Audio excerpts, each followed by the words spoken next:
Welcome to Footprints in the Market. Today we are joined by a very special guest. We're joined by Manik Kochian, who is the founder of MConverts. Thank you so much for joining us today, Manik. I really appreciate it. Hi, Sharon. Thank you for having me today. No problem. So I think we're all about the journey at Footprints in the Market. We're always really interested to hear people's stories about how they got into iGaming. Would you kind of mind sharing a little bit about your background and, how MConverts came about? Sure.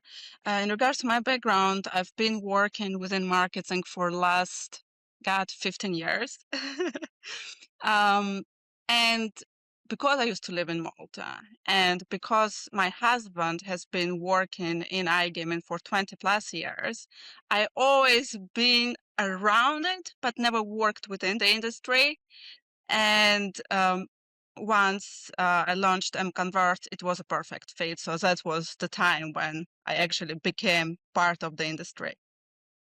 And what about MConverts? Would you be able to just describe a little bit about, what the business is and what you do for people who might not have heard about it before? Sure. MConvert is a creative agency. We mostly focus on AI-driven video content. And we found a big gap in iGaming industry where B2B and B2C brands are struggling with video content. So we are filling in that gap. Was there a particular moment like where you thought, oh, aha, this is definitely something that's missing in iGaming that we kind of want to jump on? Or was it more just a sort of phased approach? There was not a specific aha moment, to be honest. It was more for years me scrolling on LinkedIn and looking on iGaming brands and just wondering why they all look the same. And it's not just comes to the content, like even if you look, the names are similar, the business models are similar, Yeah. the games are similar. And then when it comes to marketing, that's the point where you really need to stand out. Yep. And it was kind of blending in. So it was natural fit. So, see, in terms of like the brands that you work with, is it like a mix or is it like operators, suppliers, or B2B launches, or where do you guys fall in that ecosystem? Because we do use AI as a tool, so we can do wide variety of content. We work with B2B brands, with B2C brands, so there is for us no limitation on that. You're listening to Footprints in the Market, the marketing playbook for iGaming. Expect unfiltered insight from market leaders on their industry experience, real life case studies, pitfalls to avoid, and actionable takeaways for practical growth of your brand. Footprints in the Market is brought to you by Digital Footprints, your strategic marketing partner and safest bet in iGaming. So I think you kind of just touched on it there in terms of there's a lots out there. A lot of them do the same thing. A lot of them have literally got the same product. Is that what you think maybe is going wrong in the industry right now? And how do you think that like this AI sort of cover or additional layer can kind of help them cut through the noise? Well, I don't think it's wrong. The industry is based on entertainment, on games, so obviously, companies will have similar models, similar products, and that's absolutely fine. The issue begins when brands start copying each other in marketing. Yeah. So it's the same banners, the same posts, the same copy paste text, not talking about like the names. It's just there is nothing wrong to have similar products or services or features, but the power of marketing is where you make it, to stand out. You cut through the noise, you make it emotional, you create memories, you create emotions, and that's can be worked on. Yeah. 1,000,000%. I think coming from like an agency where we don't obviously produce AI driven videos, we like explain to us like how that video production process looks like in practice. So just for like a maybe a B2B or an operator who's not utilized that service before, how does it work, from start to finish working with you guys and getting a video that kind of stands out with that AI element to it? The process is pretty straightforward. And if a company worked with any creative agency, let's say with 3D animations, then the process is actually very similar. It's obviously we'll start with an intro call where we find what are the goals, what are we doing, why we are doing, what do we want to reach. Then we build a concept. So we work like we do the full production line from concept to final delivery. We build the concept, we prove the concept, and then we start building the frames, animating the frames, and getting the video ready based on client preferences and making sure that everything is on brand, that we follow tone of voice, in the same time being creative and making sure that this piece of content will do what it has to do. Yeah. So far, where do you kind of feel like the videos that you guys have created have kind of moved the needle most? Has it been more like acquisition led, retention led, or brand, or even all of the above? Is there any specific trends that you've noticed so far? Uh, it's really interesting because once we started, and that was not a while ago, um, our focus was okay. We're gonna fill in the gap, for LinkedIn posts, announcements, partnerships, game releases. But then one thing came after another when the client said, "Oh, can you do this as well?" And you're like, "Yes, we can." And it led one to another, and uh, so there is no limitation. I can't say that this is, our favorite part or this content is working or performing better. Uh, we have the marketing experience. I myself worked with content marketing, specifically for very many years. So once you have the marketing experience, once you know how to, build storytelling, how to create emotions around even the most boring in a way. Product might be very useful. It may be great. It may be progressive, but be very boring to market. Once you have that knowledge and you have the knowledge of actually building the videos and using the tools, once you combine these two, you can do a lot. Just touching on that storytelling bit that you just kind of mentioned there, like LinkedIn's becoming increasingly not saturated, but we've kind of got a lot of B2Bs are all trying to kind of make noise, not just from like that product piece or from that B2B side, but also kind of from a personal branding element. How important do you think video is for that to kind of get those messages out there and actually resonate? Sure. When it comes to LinkedIn, it's very interesting because if you look around and look at other social media platforms, YouTube, TikTok, Instagram, almost 10 years now, heavily focused on video Yeah, content. Heavily. If you look at the paid ads, yeah, heavily focused on video content. I think what happened here is that because uh, iGaming brands use LinkedIn as the main platform, it started like that, it continues like that. And LinkedIn for many years was text and static image focused, right? So marketers, brands worked around it, which is like a normal thing to do.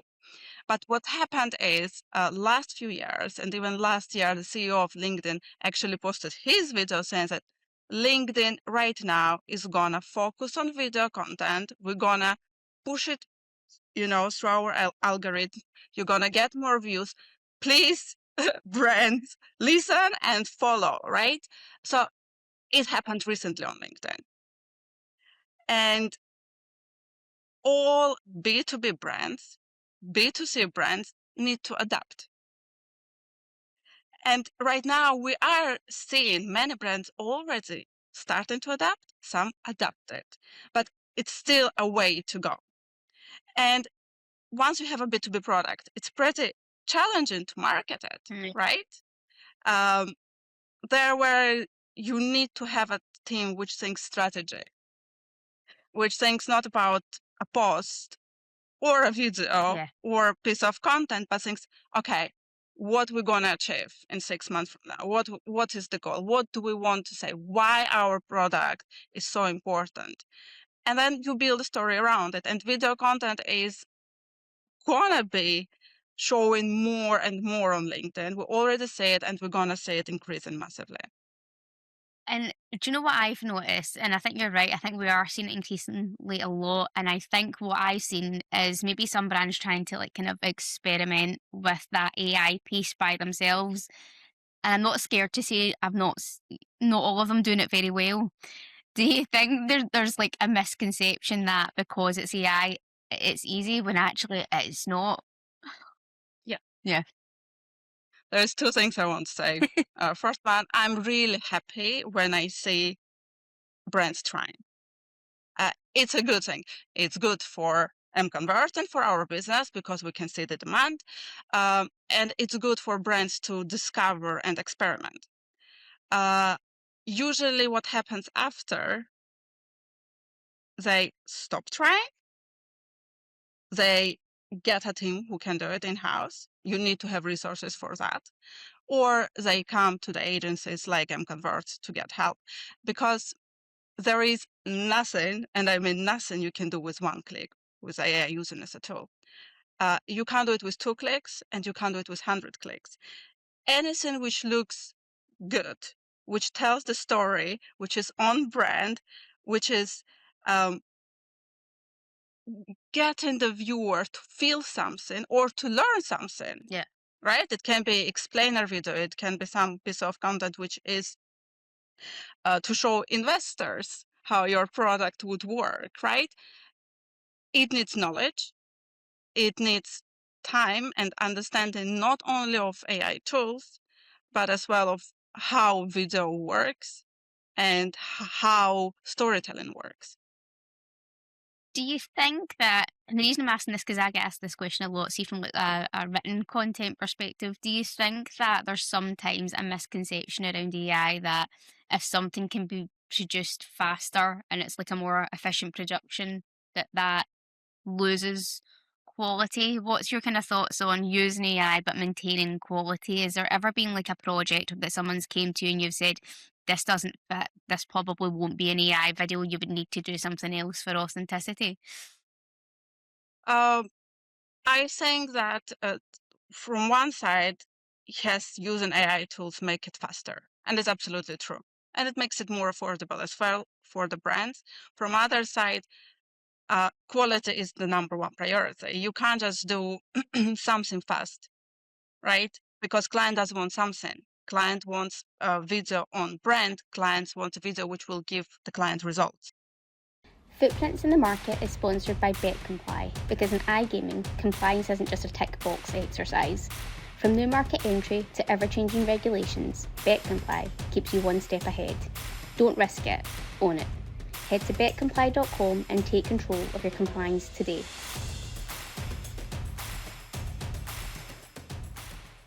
Has there ever been like somebody that's came to you with like a concept for a video that's to be sort of AI generated where you've thought actually this won't hit the mark with an AI video, it needs to be something that's more, human or more authentic? How do you kind of create that balance? Well, just by being honest. Because we do work in the industry, because we have the feedback, because we can see, we are in the times when it's a golden era. Like any marketing material, any piece of content, you get the stats immediately. Yeah. Right? You can see what performs. Yeah. We have the data. And sometimes when clients want, for example, to have a video with their employee not going through a fantasy world or riding a dragon, which I would understand. AI is a great tool if that's part of your story or your campaign. Fine, we'll do that. That's fun. But if it's something very simple where a real human can do it naturally with minimum effort, with no cost involved, uh, I advise not to recreate it Yeah. because there is certain things which they just don't need to be done with AI. It's absolutely okay to just take a camera and take up your phone and record, I don't know, 15 minutes speech. Yeah. Not always it's a solution. I think from my sort of sort of opinion in terms of this whole AI piece, it's really really interesting because, as I said before, we don't produce that kind of video content, but I did notice your videos and I did see them and I thought that looks really really cool, and that would be perfect for a product launch and lots of ideas as to how that would look across that whole ecosystem. But what's different about it is it's got that more cinematic kind of entertainment style feel. Do you think that's what we're going to be moving towards just as an industry in general? Yes, absolutely. Yeah. We're gonna be moving as an industry in general towards more cinematic content. Cinematic storytelling is gonna be all packed in one, and great marketers. There's many great marketers in different companies within iGaming that they're gonna be adapting. Um, so yeah, that's coming. That's already happening. If you look at some big brands, they're already adapting. It's already out there, and I think there is another thing as well. Every studio, every agency, every um, creator who uses AI as a tool, they have their own style. So we like to focus on storytelling. We like to focus on emotions. It doesn't mean that's the only way. Sometimes you need something more straight to the point, and then or sometimes you need a combination of both. You need to combine AI generated content with, let's say, sponsorship content, and then different skills come to place. But in general, yes, there's going to be much more storytelling because we have the possibility and the opportunity to do it now. Yeah. Do you think we've talked about like the word emotions come up like a few times in the conversation? Do you think that as an industry that brands kind of maybe underestimate the emotional side of content in iGaming because we are quite entertainment heavy? Yeah, I actually do think that. Yeah. And I, to be honest, I find it really strange. Yeah. Me personally, because the whole industry is based on emotions. That's what iGaming does, right? The thrill, the happiness, the excitement, the curiosity. That's what it's all about. That's what the brands sell in B2C, but even in B2B, while it can be a product which is directed to another business, it's still for iGaming industry. It's still at the end, to be used to give the consumer the emotions. So the whole industry is based on emotions, and somehow it gets ignored. It gets forgotten, and we just say static post or text. They're the same. I try to read as much as I can and try to follow and see what's happening. And sometimes I get confused. Didn't I just read that? Didn't I just see that? So we're all fighting for attention. We're all fighting for emotions. So I believe there should be more focus on it. And I already see there is more focus on it. Yeah. I It's think changing. I think for me, I think it's maybe like that because it's IAM is quite product heavy, if that makes sense. So a lot of creatives like it's built on features and bonuses. So then I think sometimes what can happen is that people are just desperate to kind of get those bonuses or features or products out, but then they're not thinking about the end user and maybe like the pain point of that, if that makes sense. It's just here is what we have. Absolutely. Absolutely. Or the focus is on the product. Yeah. And then marketing department usually is loves to know what they have to do. That's the truth. That's the reality for many companies. So it's tough. And even with AI as a tool and with agency like MConverts, we operate really, really fast. We have very quick turnaround. But if you have one day and you need 3 minutes video for tomorrow. That's not real. It's not realistic. So I think better planning would help. Yeah. And but that should happen within the company, better communication, better planning, focused on strategy. Um, some companies do that and they do it really well, but there's a lot who still struggle. I think for me, like, probably just obviously getting to know you a little bit and a little bit more about your business before this call, that's probably, and it, even for me, has been kind of like one of the biggest misconceptions in terms of like that AI video piece. It's that you can get it done straight away because it's AI. And it's not having that expertise or knowledge behind it. So, no, no, actually, this still needs to be built frame by frame by frame by frame. We're not just hitting a single prompt and here's your AI video. The thing is that going back, that's why I'm very excited when companies try, when they try to do it, because there is no better way to understand how time-consuming and complicated it can be. Just but if you try it yourself, you get that. But there's another thing. Video is not only video, right? It's concepts, it's editing, Yeah. it's music, it's sound design. So all that combined, plus, as you said, all AI videos start with static frames. First, you need to get the frames right, then you need to animate them. Not to talk that you need to approve all that in between. So it takes time. Yes, it takes time, but then if you compare it to, let's say, 3D animation or CGIs, it's much faster compared to that, and much more affordable as well. Footprints in the Market is brought to you by Digital Footprints, your strategic marketing partner and safest bet in iGaming. Make your mark and work with us to drive growth and innovation for your iGaming business. From like an advertising space, so for like an operator who constantly has this need to do A/B campaigns, split test everything, do you think that's where the AI production can also just be super beneficial because it is easier to make those changes and to give them multiple variations over something that's more manually driven and produced? I think for paid ads, Yeah.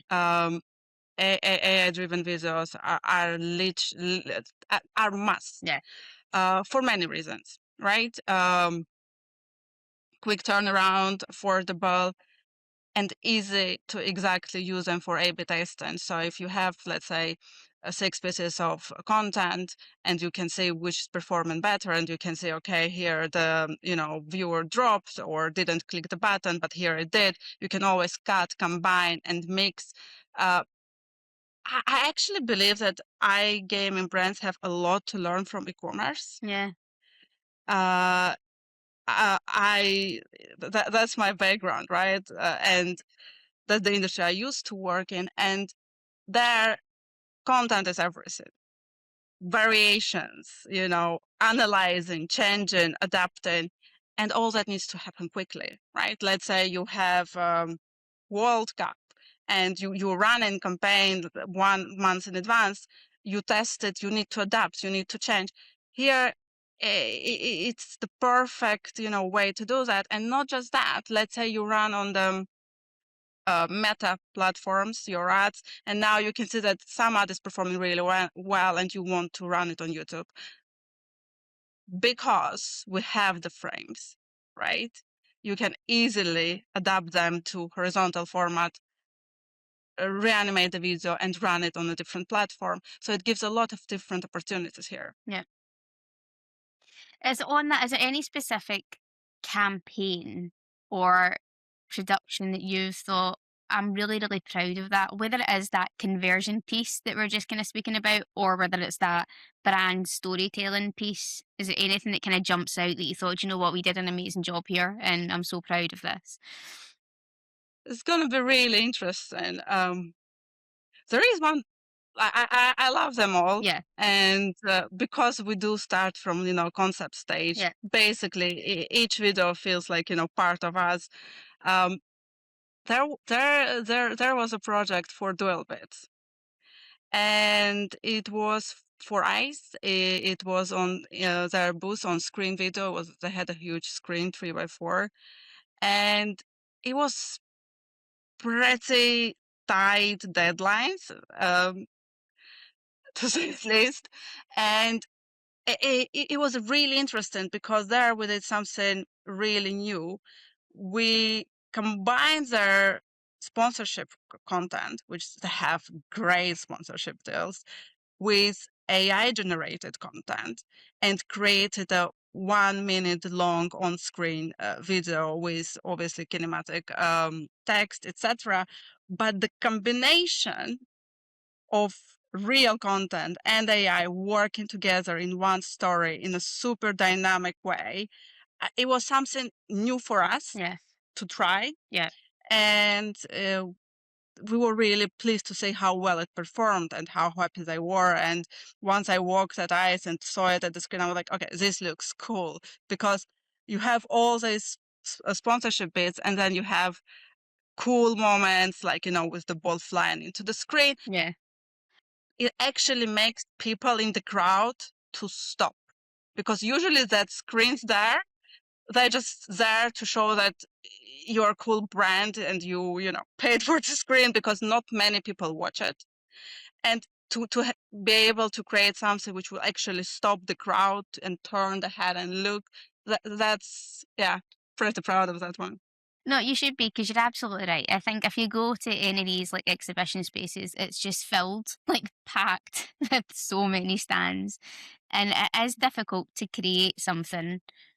Well, I can only use like stop the scroll for social media, but stop the stroll and to actually kind of have people stop and look at it. So I think if you guys have managed to achieve that with that video, I think that's fantastic. And I think that that's something that people need to look at within as part of their overall marketing plans. I kind of always try and close off with a little bit of like a word of wisdom for people who've just started the space and stuff from it. That's like something from to learn from. Is there any like brilliant piece of advice that somebody's maybe given you in your journey of iGaming that you think, do you know what, I'm so glad I listened to that, or I should have listened to that you could share with our listeners that are just starting out? Yeah, definitely. It must be my husband, Oh, because he gives a lot of advice. He's very helpful, and obviously he knows the industry inside out. And I remember he told me right at the beginning one thing. So he said, Manik, remember, this industry is built on trust and connections. So obviously, for any industry, for any business, trust and connections matter and matter a lot. But in iGaming, it's just number one. yeah. Uh, Great product, great service, can't go far without trust and connections. No, I think, yeah, I think probably that is the best piece of advice. I think you're 100% right. I think it's like quite a small industry. So I think that trust piece is just super important. Um, and I know definitely like just from our conversations, anything that we've kind of talked about, you've kind of delivered straight away. You're always so proactive. You're always trying to think forward, which is just amazing. And I think that's something that's needed in iGaming more as well. People who want to drive partnerships forward, work with people like closely, and deliver what they say. Absolutely. Thank you. But thank you so much, honestly, for coming on. I really do appreciate it, because I know obviously I'm taking everybody's time and I asked them to come on here. So it's been such an interesting conversation, particularly from us from an agency side that doesn't do that. So for us to be able to even learn something and understand about where that's going from that video production space is really, really helpful. Thank you so much for having me. It was my pleasure. And I'm always on LinkedIn reading your post and learning from you and from Digital Footprint. So it goes both ways. Thank you so much. And I really look forward to speaking to you more. Thank you. Bye.